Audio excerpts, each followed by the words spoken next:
Leg 6 of the 2017-18 Volvo Ocean Race concluded with an epic 5-team battle down the coast of New Zealand, one of the closest finishes in the history of the race. It was the end of a 3-week, 6,500 mile test of mental and physical endurance. A constant battle, night and day, with teams spending days racing within sight of each other. I was sitting there, we are doing 0.01 knots. They're doing 13 knots, and they're like 2 miles down there, just going woof. The seeds were sown for the close finish nearly a week prior, 1,500 miles from the finish, with the fleet split by less than 100 miles. You know, anything could happen, to be honest. There is a lot of potential up here for things to go very different. The fleet is spread quite widely in front of us, and we'll just have to see how it plays out over the next 48 hours.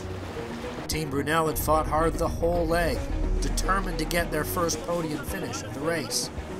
But for several days, the Dutch flag team had been losing miles on the lead trio, and they elected to go into stealth mode to cloak their position in an attempt to hide their losses from the other boats. It was quite obvious that we actually were falling off the pressure from the 3 leading boats. That's why we went in stealth mode, because we could just imagine that the guys ahead of us would still sail very fast. So that was the lucky thing, and that was the good thing that we went in stealth, because if we wouldn't have gone in stealth, I'm 100% sure that these other boats would have sailed a way higher course, and then the loss would have been bigger. Also hungry for a first podium finish was Dee Kafari and her multinational crew aboard Turn the Tide on plastic. Their Kiwi crew member, Bianca Cooke, is the first female Kiwi sailor in almost 2 decades to take part in the race. Pretty excited about sailing into New Zealand. Anytime you sail into New Zealand, into your home port, is pretty awesome, but to be able to do it in the Volvo Ocean Race is just a dream come true. With just 800 miles to run, Sun Hung Kai Scallywag were looking to repeat their triumphant Leg 4 win into their home port of Hong Kong. But Dutch skipper Simeon Tienpont was fighting for the first leg win of his Volvo Ocean Race career.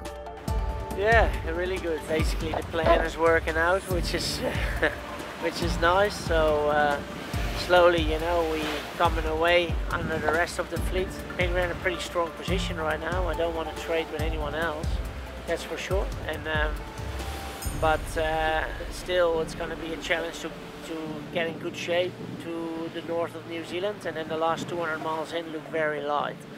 20 days into the leg, the fleet finally made landfall at the northern tip of New Zealand. The sunrise provided a reality check on how close the final sprint to the finish would be. Intensity levels reached the breaking point, with the leading trio of boats racing just meters from one another. Right now, if we get rolling now, we're locking. Gotta keep working and more outlet.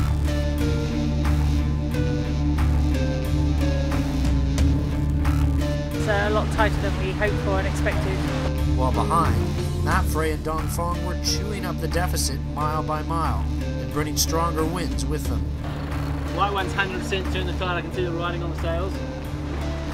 This was our first good opportunity to really get past them before we get up here into more pressure, so we're pretty excited right now that we've got them on our stern. In the early hours finish in Auckland, Simeon Tienpont and Team Axel Nobel took a historic leg win, finishing just 2 minutes ahead of Sun Hung Kai Scallywag. Kiwi natives Brad Ferrand and Justin Ferris led the winning team into their home port of Auckland. This is awesome. This is what everyone dreams of. You know, you've been asking for days now what it's going to be like. You know, really cool feeling. Look at all the people at 2 o'clock in the morning. Incredible. Bloody awesome. To make it here to Auckland, the crowds, the support, it's bloody amazing. It's great. Yeah, I can't see life getting any better than this. Fighting back in the final stages of the leg, Matt Frey stole an improbable podium finish, gaining nearly 100 miles over the final 24 hours of racing. That result allowed them to extend their overall lead over their red boat rivals Dong Fong race team, who grabbed 4th. It was good to have been very bad to finish between Turn the Tide because we'll give more points to Matt Frey, but of course we finished 1 minute too late, I will say. And Brunel did a big mistake, and Turn the Tide have been very unlucky today, and so we managed to come back, but sorry to Turn the Tide. The great comeback for the red boat signaled heartbreak for Turn the Tide on plastic, and they would have to settle for 5th place. Although it was their best result to date, it's a bitter pill to swallow when only hours earlier Dee Caffari and her crew were holding down a well-earned 3rd place and battling with the leading duo.